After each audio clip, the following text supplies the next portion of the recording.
Hello everyone, কেমন আছো সবাই? আশা করছি সকলেই বেশ ভালো আছো আর সুস্থ আছো।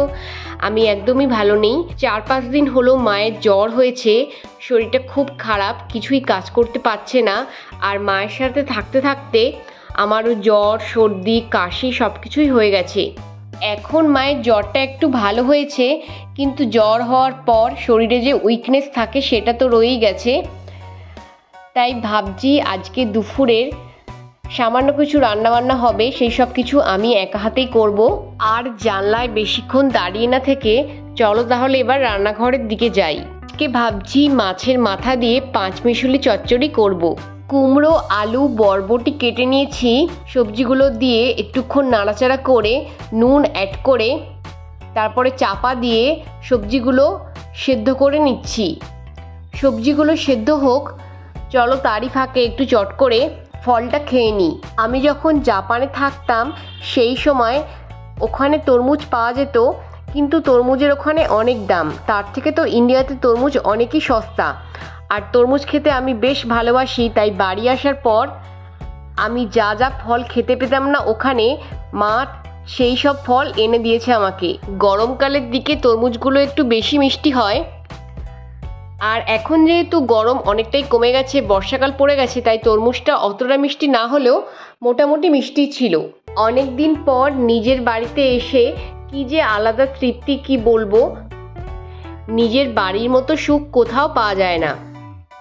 রান্নাঘরে এসে দেখলাম সবজিগুলো মোটামুটি সেদ্ধ হয়ে গেছে। এবার একটু হলুদ অ্যাড করে নিয়ে ভালো করে আবার একটু নাড়াচাড়া করে নিয়ে নামিয়ে রাখলেই হবে। বাড়ি ফেরা মাত্রই বাবা আমার পছন্দসই সব মাছ নিয়ে এসেছে, যেসব মাছগুলো আমি জাপানে খেতে পেতাম না। আর প্রতিদিনই এত এত বাবা মাছ নিয়ে আসে। আজকে ছিল কাতলা আর চিংড়ি মাছ। 3 জনের জন্য 3টে কাতলা মাছ ভেজে নিচ্ছি।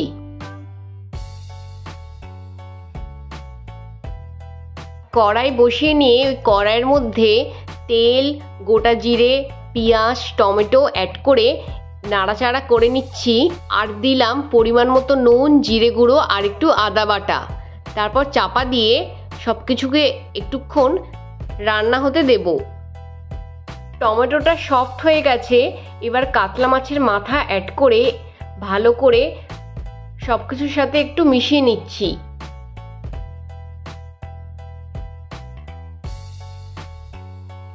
সেদ্ধ সবজিগুলো দিয়ে ভালো করে একটুক্ষণ সব কিছুর সাথে নাড়াচাড়া করে নিয়ে সবশেষে ওপর দিয়ে গরম মশলা গুঁড়ো ছড়িয়ে দিলেই রেডি হয়ে যাবে পাঁচমিশালি মাছের ঘন্ট।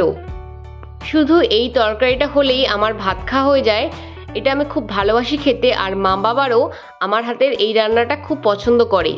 আমি খেয়ে দিয়ে ঘুমিয়ে পড়েছিলাম। ঘুম থেকে উঠে দেখছি হঠাৎ করে দাদা বৌদি না বলেই চলে এসেছে, আর সাথে মেসোও এসেছে।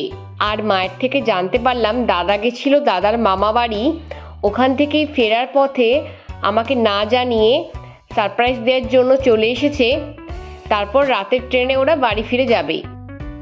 সন্ধেবেলা গিয়ে আমি টুকটাক কিছু কিনে নিয়ে এসেছিলাম, তো সেটা দিয়ে ওদের আজকে মুড়িটা মেখে দিচ্ছি। অনেক দিন পর সবাই মিলে একসাথে বসে মুড়ি মাখা খাবো, সেটা ভেবেই বেশ ভালো লাগছিল। ওই চানাচুর, সর্ষের তেল, পেঁয়াজ, সিঙ্গারা নিয়ে এসেছিলাম, সেটা দিয়েই মুড়িটা মেখে নিলাম।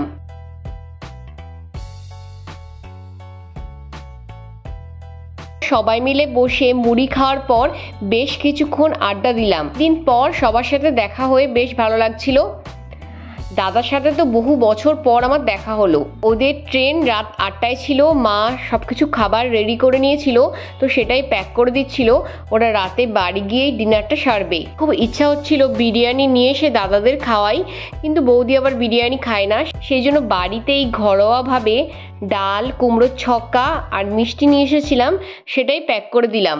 ওদের যাওয়ার সময়ও এগিয়ে এসেছিল, তাই ওরা নমস্কার পর্বটা সারছিল। তাহলে এবার বলি দাদাটা কীরকম সম্পর্কের।